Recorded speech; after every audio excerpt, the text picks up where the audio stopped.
پیسوں کے ذریعے جو ناپنا تولنا ہوتا ہے، یہ یوں کہہ لیں کہ جو چھوٹی سوچ والے لوگ ہوتے ہیں یہ ان کا طریقہ ہے، اچھا، ورنہ اصل عمل سے اور اصل کردار سے جانچا جاتا ہے۔ صحیح، اب یہ جو دونوں چیزیں ہیں اس کے ساتھ سوچ کا کیا تعلق ہے؟ جی، تو وہ یہ ہے کہ عمل دنیا کا ہے یا دین کا ہے۔ بنیادی طور پر جو اس کا بیج ہے وہ سوچ ہی سے شروع ہوتا ہے۔ بے شک، ایک آدمی اگر تقویٰ کی طرف آتا ہے تو اس کے پیچھے بھی تفکر ہوتا ہے، صحیح، اس کی سوچ ہوتی ہے جو آخرت سے متعلق ہوتی ہے، جو اسے تقویٰ کی طرف لے کے آتی۔ اس لیے قرآن مجید نے سوچ کو اور تقویٰ کو ساتھ رکھ کے بیان کیا، جس سے پتہ چلتا ہے کہ تقویٰ کی بنیاد سوچ ہے۔ صحیح، جیسے قرآن مجید کی آیت ہے، فرمایا وَلْتَنظُرْ نَفْسٌ مَا قَدَّمَتْ لِغَدٍ وَاتَّقُوا اللَّهَ، اور ہر جان یہ سوچے، یہ دیکھے کہ اس نے کل کے لیے کیا بھیجا، قیامت کے لیے کیا بھیجا، اور اللہ کا تقویٰ اختیار کرو۔ صحیح، اب آپ دیکھیں کہ دو چیزوں کو جو ساتھ رکھ کے بیان کیا، اس کے پیچھے ایک حکمت یہ بھی ہے کہ اس تقویٰ کے پیچھے یہ جو نظر ہے، یہ جو فکر ہے، یہ فکر اس تقویٰ کی بنیاد بنتی ہے۔ صحیح، یہی معاملہ دنیاوی کاموں کے اعتبار سے ہے۔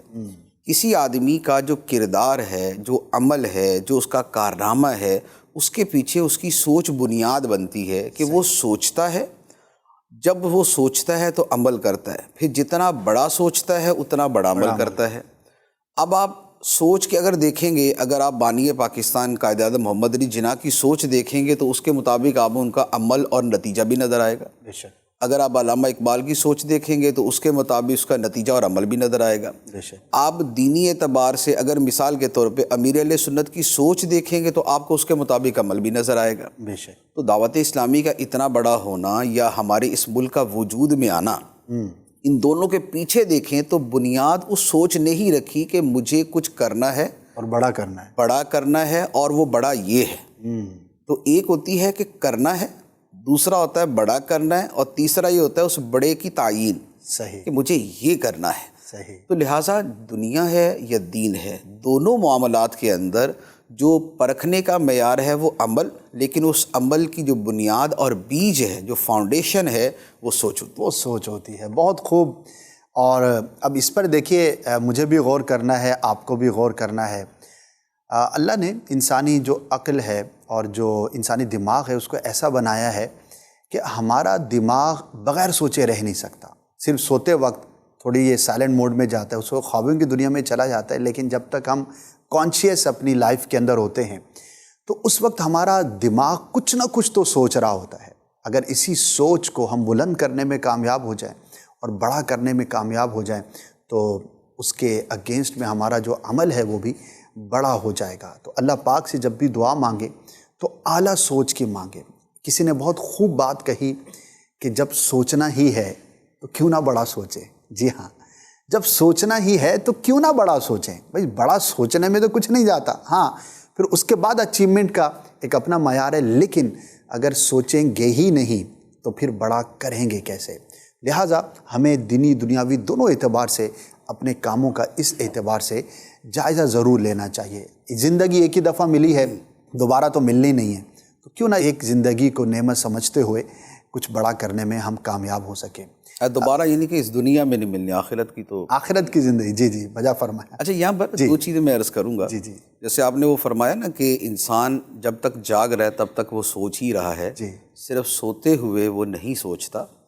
اس میں بھی دو چیزیں ہیں، جی ایک تو یہ ہے کہ شعوری طور پہ سوچنا، اور ایک ہے لا شعوری طور پہ سوچنا۔ جی انسان جب سوتا ہے تو صرف جو شعور اس کا ہے، جی جس میں وہ اپنے قصد اور اپنے اختیار سے سوچ رہا ہوتا ہے، صرف وہ سوچ بند ہوتی ہے۔ جو لا شعور ہے اس کا کام اپنی جگہ جاری ہوتا ہے، چل رہا ہوتا ہے۔ اسی لیے جو سوچ کی دنیا کے ماہرین ہیں وہ یہ کہتے ہیں کہ اگر آپ کا کوئی مسئلہ اٹکا ہوا ہے، جی آپ رات کو سونے سے پہلے اس چیز کے اوپر تھوڑا سا غور کر کے اسے دماغ کے حوالے کر دیں، لا شعور کے حوالے کر دیں، واہ بہت خوب۔ ساری رات دماغ خود بخود اس کے اعتبار سے کام کرتا رہے گا، اچھا، اور آپ کو صبح تک اس کا حل مل جائے گا۔ واہ، اور یہ بالکل ایک پریکٹیکل چیز ہے۔ ابھی تجربہ ہوا آپ کو مفتی صاحب؟ اس کا عام تجربہ جو بہت سارے لوگوں کو ہوتا ہے وہ میں عرض کر دیتا ہوں، وہ یہ ہے کہ آپ اپنے دماغ کو یہ ہدایت دے دیں کہ مجھے اتنے بجے جگانا ہے، جی تو آپ کا جو دماغ ہے وہ بالکل کلاک کی طرح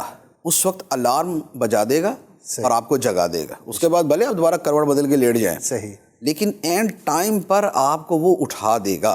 بالکل. اور یہ اتنا ایک عام سی پریکٹس ہے کہ کوئی بھی شخص کرے, کوئی بھی شخص کر لے, یہ اس کے ساتھ ہو جائے گی. خاص طور پر جیسے مثال ہے, صبح کہیں پر جانا ہے اور باہر جانا ہے کہ جہاں پر لیٹ ہونے کا تصور کم ہوتا ہے, اور آپ کو کوئی بھی ایسا اہم کام ہے, تو عموماً رات کو بار بار جو آنکھ کھل رہی ہوتی ہے تو شاید وہ کہیں نہ کہیں دماغ ہی جگا رہا ہوتا ہے, دماغ جگا رہا اس ہوتا کو ہے, بار بار جگا رہا ہوتا کمانڈ دی ہوئی ہے کہ یار. تو ہوتا یہ ہے کہ بعض مشقیں کی جاتی ہیں کہ جس میں اپنی سوچوں کو مربوط کیا جاتا ہے اور اپنے اختیار میں ان کو کیا جاتا ہے. جیسے آپ نے کہا نا کہ انسان بہت ساری چیزیں سوچتا ہے, جی, تو ویسے تو اس کے بارے میں لکھا یہ گیا ہے کہ انسان ایک دن کے اندر لاکھوں کی تعداد میں سوچیں دماغ سے گزرتی ہیں. ٹھیک ہے, سوچنا ایک ہے, خیالات کا گزرنا. خیالات بیسیکلی سوچ کی رو ہوتی ہے, ایک فلو ہے جو چلتا رہتا ہے. اچھا, اب یہ جو خیالات کا فلو ہے یہ بیسیکلی ایک انرجی ہے. جی, اگر اس انرجی کو اکٹھا کر لیا جائے تو یہ اس قدر طاقتور انرجی ہے کہ آپ اس کے ذریعے کچھ بھی کر سکتے ہیں. واہ کیا بات. یہ جو ہپناٹزم ہے, ٹیلی پیتھی ہے, مسمرزم ہے, مائنڈ سائنسز ہیں, ان سب کی بنیاد اس کے اوپر ہوتی ہے کہ آپ اپنے دماغی طاقت کو جمع کر لیں. اور اس کو کہتے ہیں کہ جیسے وہ ہوتا ہے نا جو سورج کی شعاؤں کے لیے ایک وہ مرر سا ہوتا ہے, ایک گلاس ہوتا ہے, میگنیفائر ٹائپ کا, تو وہ کیا کرتے ہیں کہ اگر وہ کاغذ کے اوپر وہ رکھ دیں تو سورج کی ساری شعائیں جو ہے وہ اس میں سے اکٹھی گزرتی ہیں اور تھوڑی دیر کے اندر کاغذ جل جائے گا. جل جاتا ہے. اگر آپ ہاتھ پہ رکھیں گے ہاتھ جلا دے گا. ایسا ہی ہے. اچھا, حالانکہ شعائیں تو ویسے ہی آ رہی تھی, جی, لیکن جب ان شعاؤں کو آپ نے ایک جگہ سیکیوز کر دیا جی, اور وہاں سے آپ نے گزارا تو اس نے وہ اثر کر دیا. واہ, یہی حال انسان کی سوچوں کا ہوتا ہے ماشاءاللہ. کہ اگر سوچوں کو یوں اکٹھا کرتے رہے نا تو یہ یوں کہہ لے کہ بکھرے ہوئے دھاگے تھے جن کو جمع کر کے آپ نے رسی بنا دیا, اور اب دھاگوں کی جو قوت تھی وہ رسی کی قوت میں تبدیل ہو گئی, اور اب اس کے جو اثرات ہوں گے وہ اسی کے مطابق ہوں گے. ماشاءاللہ. اسی لیے جو خواہ وہ یعنی کہ ہندوؤں کے یہ سنیاسی جو لوگ ہوتے ہیں, جو ان کے کیا نام ہے, یہ جنگلوں میں نکل جانے والے ہوتے ہیں, یوگی ٹائپ ہوتے ہیں, یوگی ٹائپ کے لوگ ہوتے ہیں, تو ان کی جو مشقیں ہوتی ہیں وہ اسی کے اوپر سارا کچھ ان کا دار و مدار ہوتا ہے. یا لاماز ہوتے ہیں وہ بھی یہی کر رہے ہوتے ہیں. اچھا, لیکن چونکہ وہ ناسوتی جو ایک اصطلاح ہے وہ عالم ناسوت کے اعتبار سے کر رہے ہوتے ہیں, لیکن صوفیہ کرام کے اندر بھی جو مراقبہ کا جو کانسیپٹ ہے, اس مراقبے کے اندر بھی اصل میں سوچوں کا جو دھارا ہے اسے ایک جگہ اکٹھا کر دیا جاتا ہے, مجتمع کر کے اس کی توانائی کو استعمال کیا جاتا ہے. سبحان اللہ. اچھا, اب اسی کے اوپر آپ کو ایک اور چیز عرض کروں کہ یہی سوچ کی طاقت ہوتی ہے جس کی وجہ سے دم میں اثر ہوتا ہے. اچھا, آپ نے دیکھا ہے کہ بعض اوقات کیا ہوتا ہے کہ کئی لوگ دم کرتے ہیں کوئی بھی اثر نہیں ہوتا, جی جی, اور ایک بالکل ان پڑھ سا آدمی کسی گاؤں دیہات میں بیٹھا ہوتا ہے اور وہ دم کرتا ہے, اس کا بڑا اثر ہوتا ہے. اچھا, انٹرسٹنگ. وجہ یہ ہوتی ہے کہ اس نے اپنی سوچوں کو اکٹھا کرنے کا جی, اور اس کو تھرو کرنے کی جو مشق کی ہوتی, اللہ اکبر, اس لیے اثرات جو ہے وہ اس کے اعتبار سے ہوتے ہیں. وہ جو کہتے ہیں نا کہ زبان بابا فرید کی چاہیے, جی جی, تو بات یہ ہوتی ہے کہ بابا فرید علیہ رحمہ کی جو روحانیت اور پھر جو ان کی ریاضات ہیں وہ اس کے پیچھے اثر انداز ہوتی ہیں کہ جس کے نتیجے میں اثر فوری طور پہ ہوتا ہے. ماشاءاللہ, بہت خوب مفتی صاحب, آپ نے بڑے پیارے انداز میں جو ہے وہ ڈائمینشنز کو ایکسپلور کیا اور بیان کیا. اللہ پاک ہماری بھی سوچوں کو جو ہے وہ ربط عطا فرمائے اور ہم بھی فوکس ہوں, اور ظاہر ہے کہ جب یہی سوچیں مثبت ہو کر مربوط ہوں گی تو اس کے مثبت نتائج ہوں گے, اور اگر کسی غلط کام کے لیے مربوط ہوں گی تو اس کا نتیجہ اتنا ہی زیادہ نیگیٹو ہوگا. مفتی صاحب, یہ جو آپ نے ایکسپلینیشن دی ہے, اور بھی لوگ اس طرح کی بات کرتے ہیں, سنتے بھی ہوتے ہوں گے, تو جب سوچ اتنی امپورٹنٹ ہے اور آپ کی گفتگو کے بعد یہ فیلنگز ہو رہی ہوں گی کہ یار سبھی کچھ تو سوچیے, تو بڑا کیوں نہیں سوچتے لوگ؟ کیا پرابلم ہے؟ Where is the missing? What is the missing? کیا ایسی چیز ہے کہ جب سوچ سے ہی آپ کی پرسنالٹی نے ڈیولپ ہونا ہے؟ تو ہم دیکھتے ہیں معاشرے کے اندر بہت سارے لوگ جو ہے بڑے ایک ایوریج سی زندگی گزار رہے ہوتے ہیں, بھلے وہ کچھ کام کر رہے ہیں, وہ دینی ہو یا دنیاوی, دونوں کو ہم ڈسکس کر لیتے ہیں, تو اکثر کی اگر بات کریں تو ایک ایوریج زندگی گزار رہے ہیں. حالانکہ اگر اپنی سوچ کو آپ بڑا کر لیں تو آپ بڑا کام کر سکتے ہیں. تو اس پر کچھ روشنی ڈالیں. دیکھیے, بات یہ ہے کہ ہمارے ہاں تعلیم اور تربیت دونوں کی کمی ہے. تعلیم کے ذریعے اویئرنس ہوتی ہے یعنی سوچ کے حوالے سے. ویسے تو خیر تعلیم کی بھی کمی ہے، لیکن ابھی ہم سوچ کے حوالے سے بات کر رہے ہیں جی کہ تعلیم کی جو کمی ہے اس کا نتیجہ یہ ہوتا ہے کہ اس حوالے سے اویئرنیس نہیں ہے، نمبر 1. صحیح. دوسرا تربیت کی کمی ہے. تربیت کا مطلب یہ ہے کہ اس کا پریکٹیکل کروایا جائے. صحیح. جب ان دونوں چیزوں کی کمی ہے تو اب نتیجہ یہ ہوتا ہے کہ سوچ کی اہمیت ہی سے ناواقفیت ہے. ٹھیک ہے. مثال کے طور پہ اگر سوچ کی اہمیت کو کوئی آدمی سمجھ لینا تو پھر اس کو لگے گا کہ ہاں یار واقعی مجھے سوچنا چاہیے. اب اس کی آپ مثال لیں. آپ دیکھتے ہیں جب ایک بلڈنگ بنتی ہے نا جی تو بلڈنگ میں 3 جو ہے نا کیٹیگریز ہوتی ہیں. جی. ایک کیٹیگری ہے کہ جو اینٹیں اٹھا رہی ہے، جو ریت اور سیمنٹ جو ہے نا وہ مکس کر رہی ہے، لیبر ورک جس کو لیبر ورک جو ہوتا ہے نا، ایک یہ کر رہے ہوتے ہیں. دوسرا وہ ہوتا ہے کہ وہ جو اوپر تختے پہ بیٹھا ہوتا ہے اور وہ لگا رہا ہوتا ہے، اینٹیں رکھ رہا ہوتا ہے، سیٹ ویٹ کر رہا ہوتا ہے. تیسرا وہ ہوتا ہے کہ جو کسی آفس کے اندر بیٹھ کے اس کا میپ بناتا ہے، اس کی ڈیزائننگ کرتا ہے، جسے انجینئر کہتے ہیں. جی. جو سب سے زیادہ مشقت ہے نا وہ ہوتی ہے لیبر مزدور کی. ایسا ہی ہے. سب سے زیادہ مشقت اس کی ہے. اس سے کم مشقت ہوتی ہے کہ جو بنا بنایا مال صرف رکھ رہا ہے اور لگا رہا ہے. ایسا ہی ہے. یہ مستری کہہ لیں ہم. ٹھیک.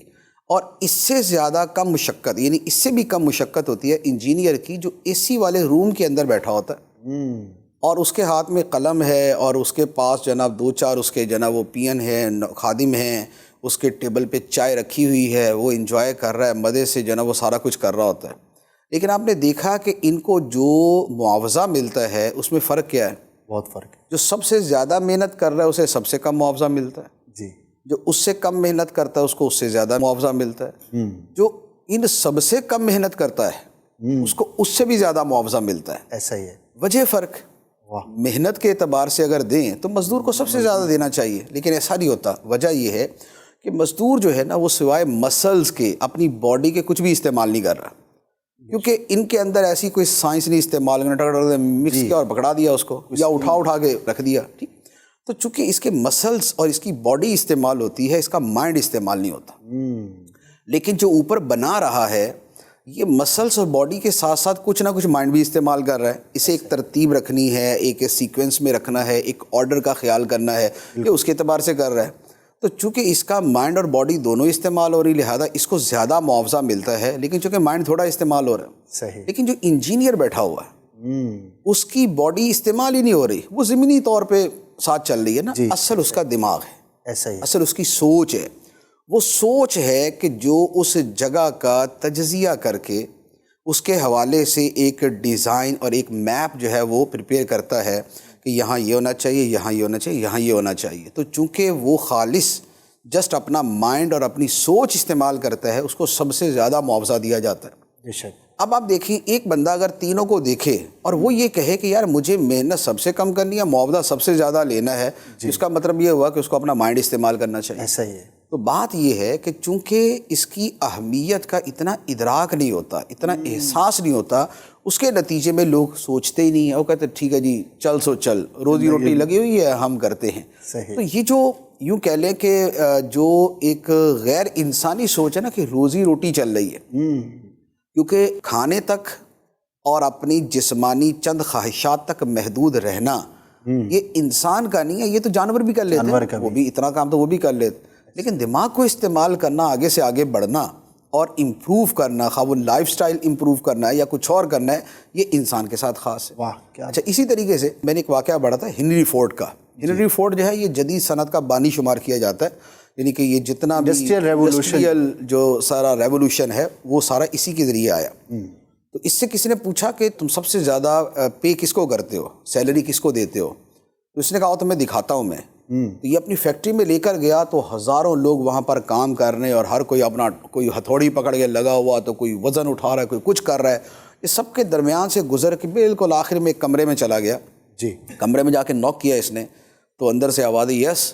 تو یہ اندر گیا تو اندر ایک ٹیبل تھا، ایک چیئر تھی، اور ایک بندہ جو ہے وہ چیئر کے اوپر بیٹھا ہوا، ٹانگ اس نے ٹیبل پہ رکھی ہوئی. ہنری فورڈ جو مالک تھا اس نے اس کو دیکھ کے کہا تھا hi Charlie how are you. تو اس نے کہا fine Henry how are you.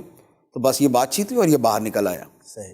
تو اس نے کہا کہ یہ جو بندہ اس کمرے میں تنہا بیٹھا ہوا ہے، میری اس پوری فیکٹری کے اندر سب سے زیادہ سیلری اس کی ہے. اچھا.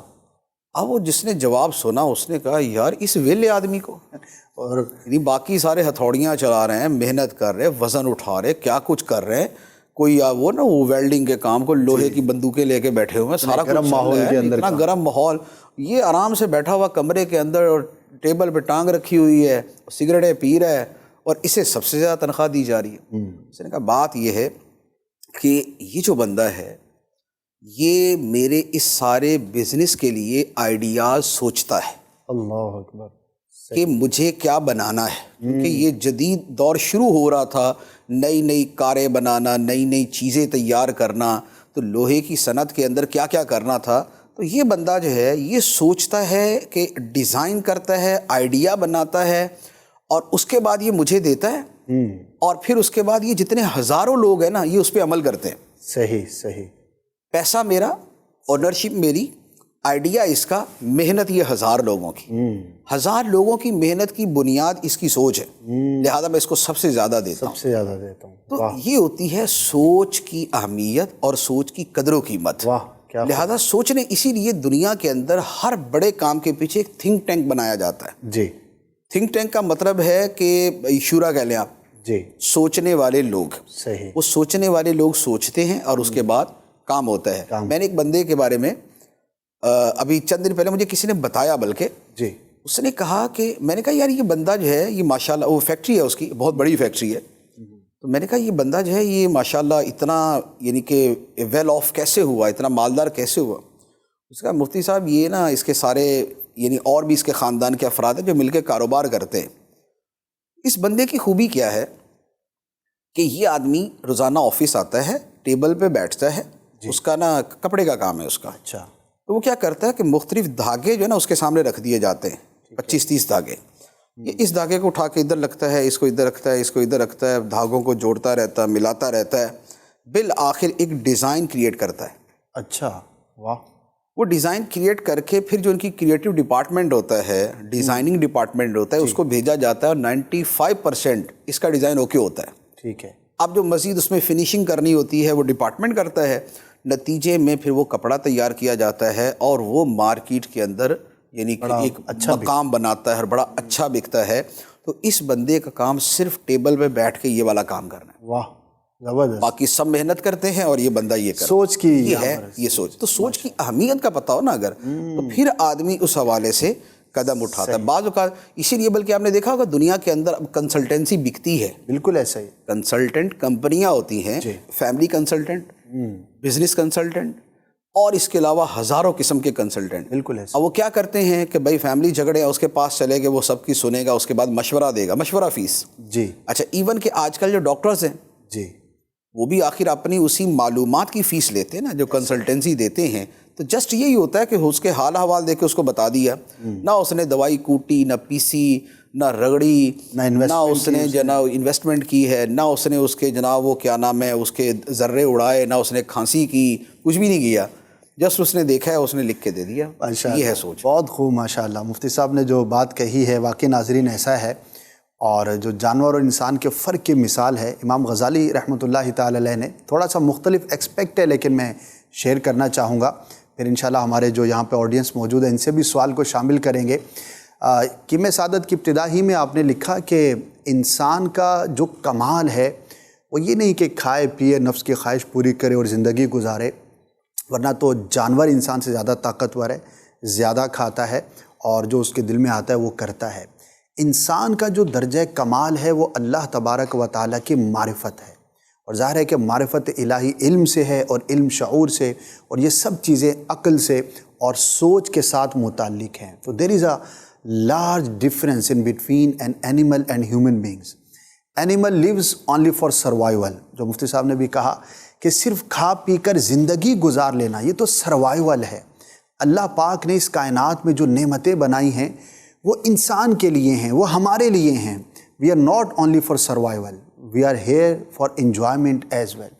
اس نعمتوں سے جو لطف ہے, جو سرور ہے, جو جائز طریقے سے ہے, جو اللہ پاک نے ہمارے لیے بنایا ہے, وہ انسان کا ہی ایک خاصہ ہے. ورنہ جانور کی طرح فقط زندگی گزارنا یہ انسان کے لیے کوئی کمال کی بات نہیں ہو سکتی. اللہ پاک ہمیں توفیق خیر عطا فرمائے. اور جو بیسک فرق ہم نے سمجھنے کی کوشش کی کہ انسان کی سوچ اور اس کا شعور اور اس کے بارے میں اویئرنیس جب یہ 2-3 چیزیں ملتی ہیں تو پھر ایک عام انسان اور ایک بڑے انسان میں، بگ تھنکر میں اور ایک ایوریج تھنکنگ پرسنالٹی میں فرق کیا جاتا ہے۔ مزید بھی آپ پوچھیں گے مفتی صاحب سے کہ یہ سب باتیں تو ہو گئیں، لیکن کچھ ہمیں ایسا بھی تو بتائیں کہ ہم اپنی سوچ کو کس طرح سے بڑا کر سکتے ہیں، کچھ ایسے ٹپس بھی تو پتہ لگے کہ ہم آخر کیا کریں، کیا ایسی چیزیں کریں کہ ہم یہاں تک پہنچیں۔ لیکن ہمارے ساتھ یہاں پر آڈینس بھی موجود ہے، بڑھتے ہیں ان کی جانب اور دیکھتے ہیں کہ یہ کیا سوال کرنا چاہتے ہیں۔ جی اگر کوئی سوال ہے تو آپ کر سکتے ہیں۔ السلام علیکم ورحمۃ اللہ وبرکاتہ۔ وعلیکم السلام ورحمۃ اللہ وبرکاتہ۔ جیسا کہ آپ نے فرمایا کہ ایک دن میں انسان کو لاکھوں سوچیں، لاکھوں خیالات آتے ہیں، اس کو آپ نے سملر قرار دیا سورج کی شعاؤں سے، کہ سورج کی ہزاروں لاکھوں شعائیں جیسے آ رہی ہیں، پھر میگنیفائنگ گلاس کے ذریعے سے اس کا فوکس ایک پیپر پر کریں یا اسکن پر کریں تو وہ اس کو جلا دیتا ہے۔ مطلب اتنی زیادہ پاور ہے اگر فوکس کر لیا جائے، سب کو یکجا کر لیا جائے، سب کو جمع کر لیا جائے۔ تو اسی طرح جیسے سوچوں کے دھارے ہیں، اس کو ہم ایک جگہ پر میگنیفائنگ گلاس کی طرح ہم کیسے فوکس کریں، کیونکہ کسی بھی مقصد میں یا کسی بھی گول میں کامیاب ہونے کے لیے یہی قرار دیا جاتا ہے کہ اپنی سوچوں کو ایک جگہ پر فوکس کریں، اس گول پر فوکس کر لیں۔ تو ہم اپنی سوچ کو ایک جگہ پر فوکس کیسے کر سکتے ہیں؟ جی ماشاءاللہ، بہت خوبصورت اور اچھا سوال کیا اور ہماری گفتگو سے ریلیٹڈ بھی ہے، تو پہلے ان کا جواب ہو جائے۔ فوکس کرنے کا بڑا آسان طریقہ ہوتا ہے اور اس کی بنیاد یہی ہے کہ سوچنے کا ڈھنگ کیا ہے، سوچنے کا طریقہ کیا ہے۔ ہوتا یہ ہے کہ ہم سوچتے ہیں اپنے دماغ میں اور سب کچھ ہم اپنے دماغ کے اندر ہی چلا رہے ہوتے ہیں۔ اب جب ہم سوچ رہے ہیں تو دوسری سوچیں ادھر سے آ ہی رہی ہوتی ہیں۔ جی اب اس ایک سوچ کو ان سب سے جدا کرنا یہ ایک مشکل کام ہوتا ہے۔ اس کا آسان طریقہ یہ ہوتا ہے کہ اپنے دماغ کا بوجھ آپ کسی کاغذ کے اوپر منتقل کر دیں۔ مراد یہ کہ جو آپ نے سوچنا ہے وہ لکھ لیں۔ جب آپ نے لکھ لیا، اب آپ کی آنکھیں اس لکھے ہوئے کے اوپر ہیں اور آپ کا دماغ اس لکھے ہوئے کی اب پیروی کرے گا، اس کو فالو کرے گا۔ اب اس کے بعد آپ نے جتنے زاویوں سے اس چیز کو سوچنا ہے وہ لکھتے جائیں، بجائے اس کے کہ صرف یہ ساری مشق اپنے دماغ کے اندر ہی چلاتے رہیں، کیونکہ دماغ میں مشق کا نتیجہ یہ ہوگا کہ ابھی اگر میں آپ کی طرف منہ کر کے کچھ سوچ رہا ہوں تو آپ نے تھوڑی سی حرکت کی نا تو میری توجہ ڈائیورٹ ہو جائے گی آپ کی طرف، انہوں نے حرکت کی تو ادھر ڈائیورٹ ہو جائے گی۔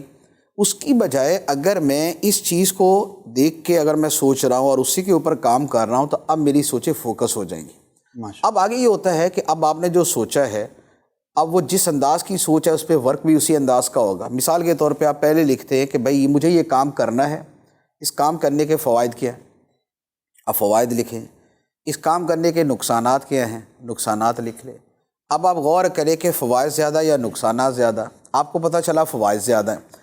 اب آپ کرتے ہیں کہ بھئی اب جب اس کے فوائد ہیں اور مجھے یہ کام کرنا ہے تو اس کے کرنے کے طریقے کتنے، ایک طریقہ، دو طریقہ، تین طریقہ، چوتھا، پانچواں، چھٹا، یہ طریقے، یہ جتنے طریقے ہیں ان میں سب سے بیسٹ کون سا ہے؟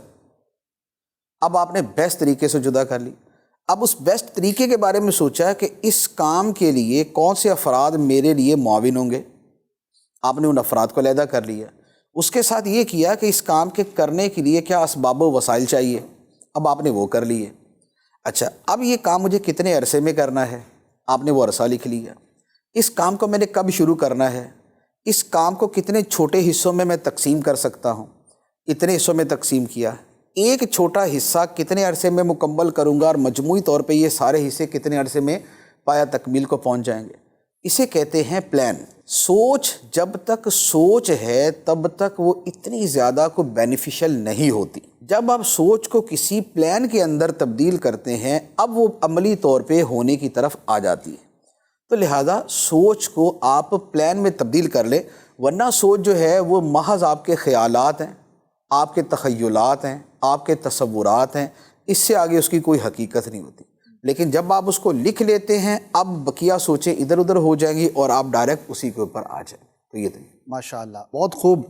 میں امید کرتا ہوں کہ آپ کے علم میں یقیناً اضافہ ہوا ہوگا، نہ صرف ان کے بلکہ ناظرین میں بہتوں کے ذہنوں میں یہ سوال رہتا ہوگا۔ میں یہ عرض کرتا چلا جاؤں کہ یہ جو فوکس تھنکنگ ہے، جو ان کا بنیادی سوال تھا، ماشاءاللہ سب نے ایکسپلین بھی کیا، اس پر ہم نے پورا ایک ایپیسوڈ بھی کرنا ہے کہ واٹ از فوکس تھنکنگ اور اس کو کیسے حاصل کیا جا سکتا ہے، اس کی کیا ڈائمینشنز ہوتی ہیں، مزید ڈیٹیل کے اندر انشاءاللہ آنے والے ایپیسوڈز کے اندر، چونکہ اس پروگرام کی جو تھیم ہے وہ سوچ کے مختلف زاویے ہیں، ہمارا زاویہ نظر جو ہے وہ کیسے کیسے ہو سکتا ہے، تو انشاءاللہ اٹس اے کمپلیٹ ٹاپک اور ہم اس کو ضرور ڈسکس کریں گے۔ جی مفتی صاحب، ایک سوال یہ تھا کہ جب بڑی سوچ ہونی چاہیے اور اس کی اہمیت بھی اگر کوئی شخص سمجھ چکا، تو اب کچھ ایسے ٹپس آپ سے مل جائیں، مدنی پھول مل جائیں کہ ہم کیسے اپنی سوچ کو بڑا کر سکتے ہیں۔ سوچ کو بڑا کیسے کر سکتے ہیں،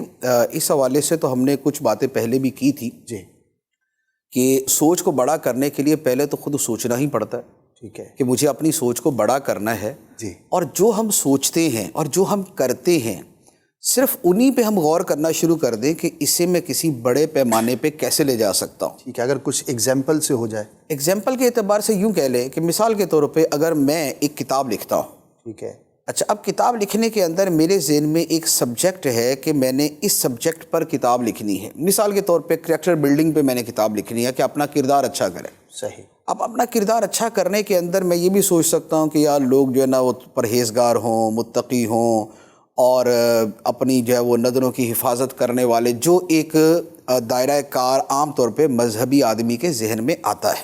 جی، لیکن اسی کو اب میں یہ سوچوں کہ یار اس کا جو فوائد کا دائرہ ہے وہ میں بڑا کیسے کر سکتا ہوں، ٹھیک ہے، تو میں کہتا ہوں کہ یار اس میں ان لوگوں کو بھی ایڈریس کروں کہ جو دینی اعتبار سے نہیں سوچیں گے، وہ اپنے دنیاوی سرکل کے اعتبار سے سوچیں گے، تو لہٰذا اب میں کچھ ایسا کنٹینٹ اس میں ڈالوں کہ جس میں وہ بھی آ جائیں۔ ٹھیک ہے، اچھا اب یہ دوسرے لوگوں کے ساتھ ساتھ اب میں دیکھتا ہوں کہ بھائی دیکھیں ہمارے ملک کے لوگوں کی سوچ کا انداز اور ہے، صحیح، اور اس کے مقابلے میں اگر میں ویسٹرن کنٹریز کو سوچتا ہوں تو ان کے سوچنے کا انداز کچھ اور ہے۔ بالکل، لہٰذا اگر میں اپنی گفتگو کو اس انداز میں لے لوں اور میں مثالیں ایسی ایڈ کر دوں کہ نیشنل کے ساتھ وہ انٹرنیشنل ہو جائے، لوکل کے ساتھ وہ گلوبل ہو جائے، اب میں اس کی ایگزامپلس کے اندر اب میں جو مغربی لوگوں کو مثالیں بھاتی ہیں، جو ان کو اچھی لگتی ہے، میں وہ بھی ایڈ کر دیتا ہوں۔ صحیح، ان کو مثال کے طور پہ ہو سکتا ہے کہ ہمارے کسی یہاں کے ہمیں سب کانٹیننٹ کے کسی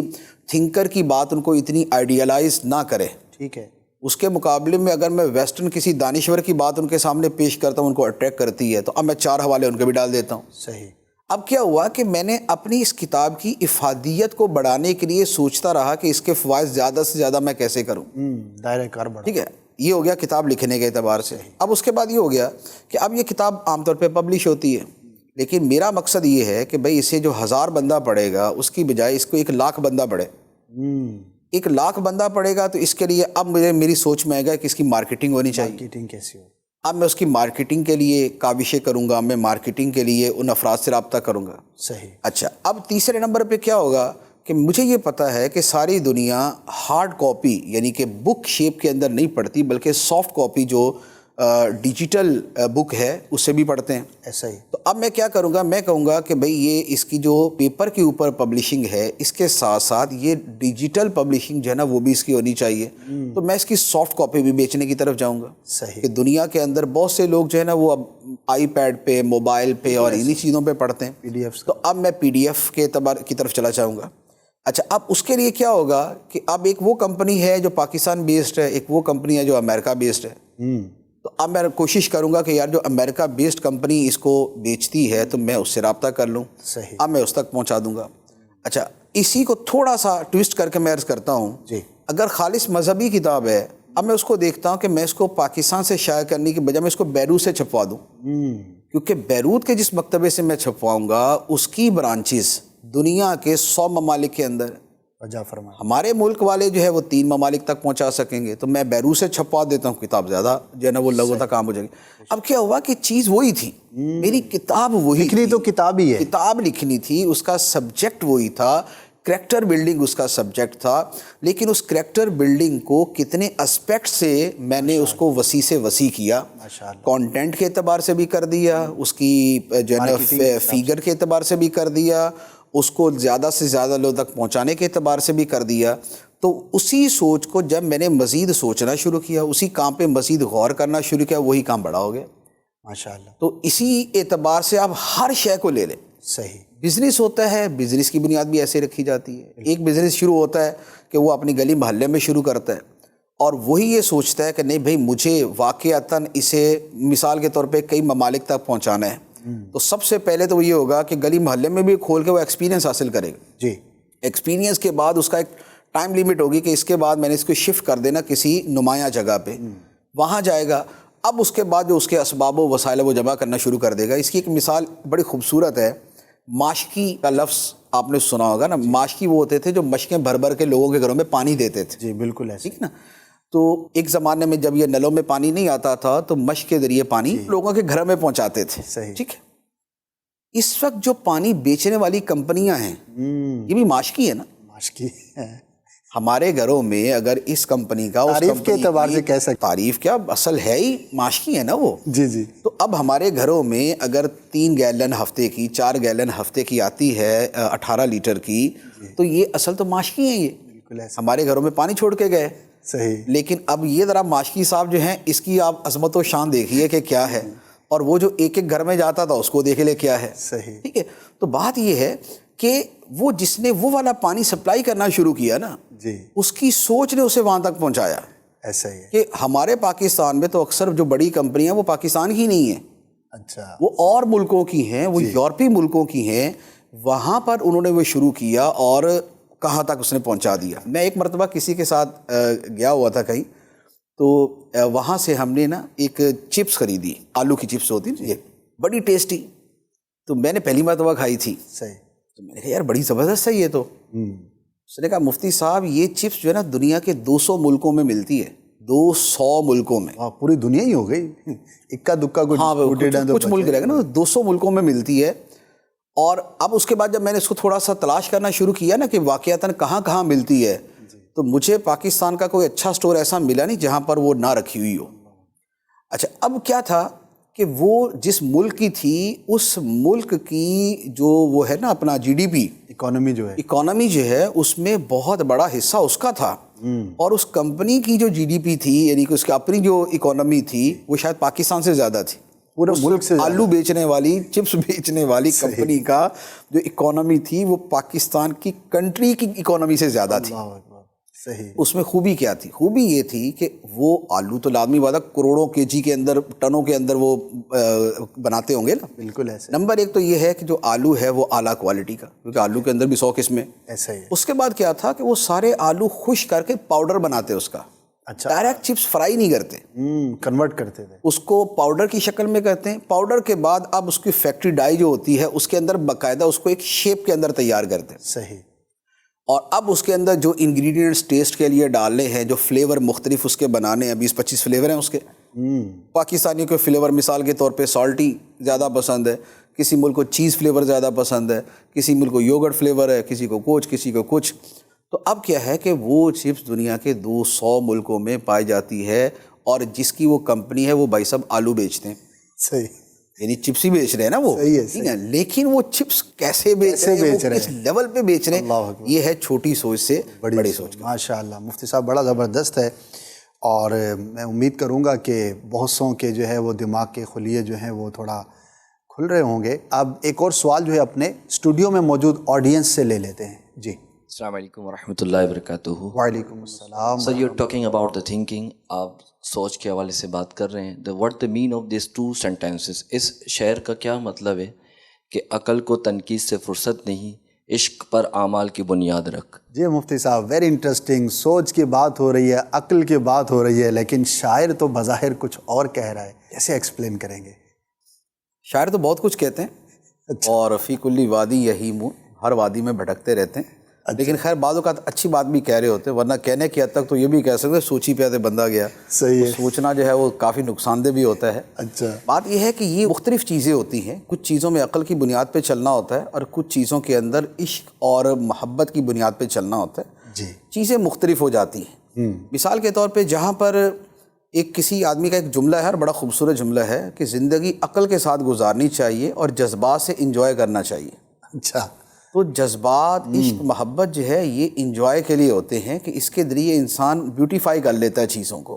لیکن جو چلنا ہوتا ہے نا وہ عقل کے اوپر چلنا ہوتا ہے. ساری زندگی جذبات میں گزار دیں گے تو بھی ٹھوکریں کھاتے پھریں گے، اور عقل محض بن کے رہ گئے تو زندگی بالکل خشک ہو جائے گی.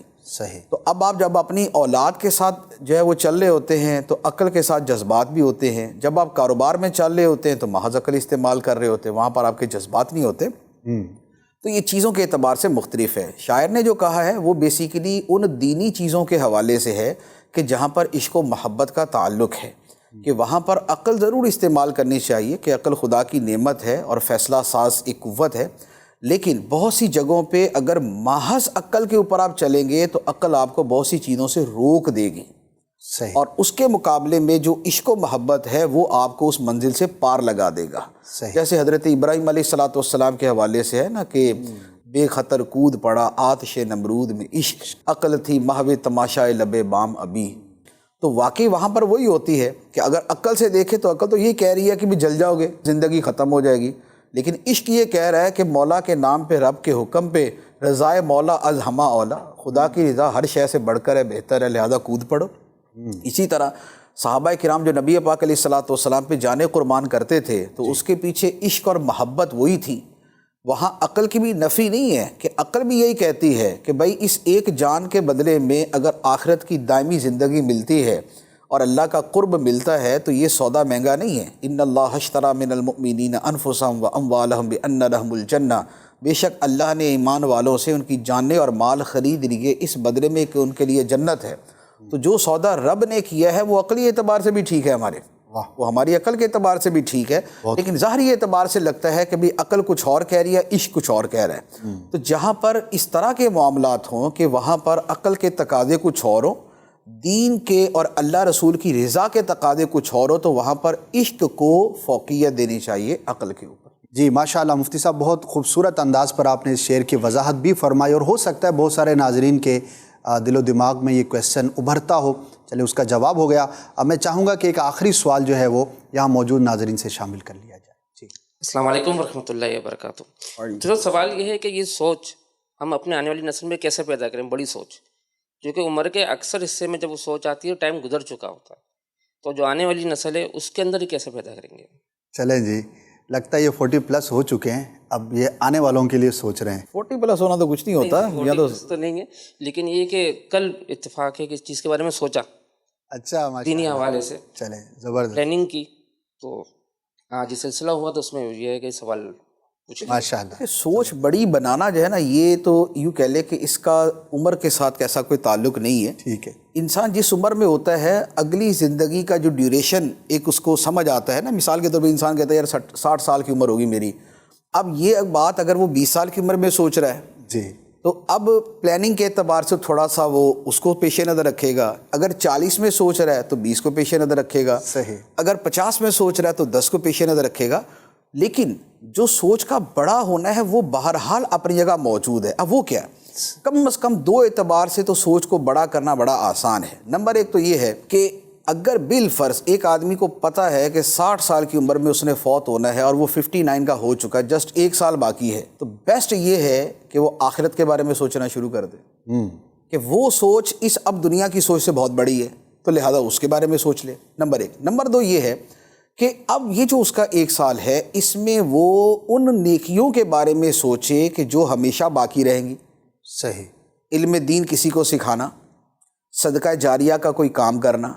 تو اب یہ وہ سوچ ہے کہ جس کا ثواب اب اس کی 60 سال کی زندگی کے بعد بھی چلتا رہے گا, تو لہذا یہ ایک دوسرا کام ہو سکتا ہے. تیسرا یہ ہے کہ اوور آل بھی انسان ایسا کام کر کے جائے کہ جس میں کنٹینیوٹی ہو. مثال کے طور پہ ایک آدمی اگر کتاب لکھتا ہے تو اب اس کی کتاب برسوں باقی ہے. ایک آدمی اگر مسجد بناتا ہے یا مسجد کے لیے بنیاد رکھ کے چلا جاتا ہے اور اس کے بعد مسجد تعمیر ہو جاتی ہے تو یہ بھی اس کا ثواب جاری رہتا ہے.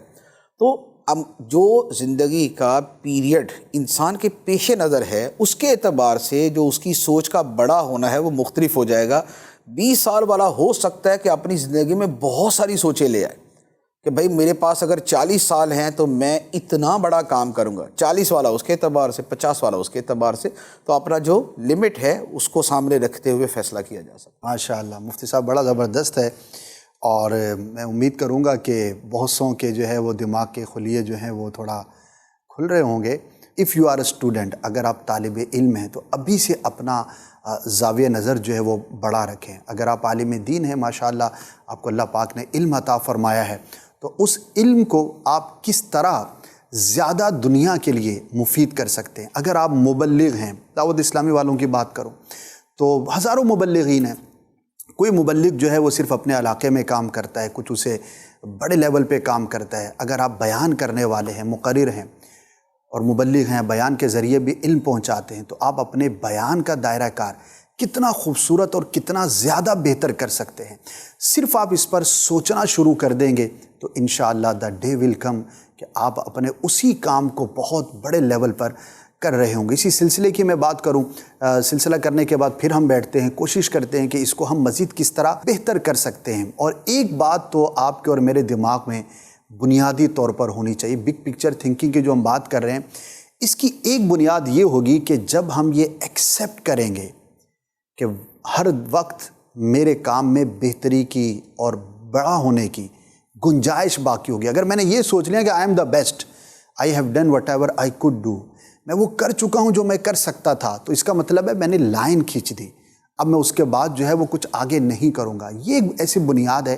سب سے پہلے میں اپنے ذہن کو یہ کمانڈ دیتا ہوں کہ میرے کام میں مزید بہتری کی گنجائش ہے، اور ریئلٹی یہ ہمیشہ رہتی ہے. آپ ایک سے بڑھ کر ایک مثالیں دیکھ سکتے ہیں. آپ جو بھی کام کرتے ہیں، خواہ وہ دینی ہے یا دنیاوی ہے، آپ کو اس سے بڑا کرنے والے ضرور نظر آئیں گے. تو ان کو دیکھیں اور اپنے آپ کو بہتر کریں. اور یہ ساری گفتگو کرنے کا مقصد ہمارا یہ ہے، ایز اے مسلم، ایک مسلمان ہونے کے ناطے اللہ پاک نے جو ہمیں یہ زندگی عطا کی ہے، اس میں ہم اپنی آخرت کے لیے اور دنیا کے لیے، دونوں کے لیے بہتر سے بہترین کی تلاش میں رہیں، تاکہ اس زندگی کو ہم میکسیمم انجوائے بھی کریں، بینیفٹ بھی حاصل کریں اور آخرت میں زیادہ ثواب بھی کما سکیں. سوالات بہت سارے ہیں. آج کے جو ایپیسوڈ کے کویسچن تھے وہ بھی کچھ باقی رہ گئے، ہمارے ناظرین کے کچھ سوالات بھی باقی رہ گئے، لیکن ٹائم باؤنڈ ہوتے ہیں. ہم انشاءاللہ ہم کوشش کریں گے کہ ان سوالات کو مزید بھی شامل کریں. اور میں یہ عرض کروں گا کہ اگر کچھ پریویس ایپیسوڈز آپ کے رہ گئے ہوں تو انہیں ضرور دیکھیے گا، کیونکہ یہ ایک کنیکٹیویٹی کے ساتھ ہم اس کو لے کر چلنے کی کوشش کر رہے ہیں، تاکہ یہ دیکھنا آپ کے لیے زیادہ فائدے کا باعث ہو سکے.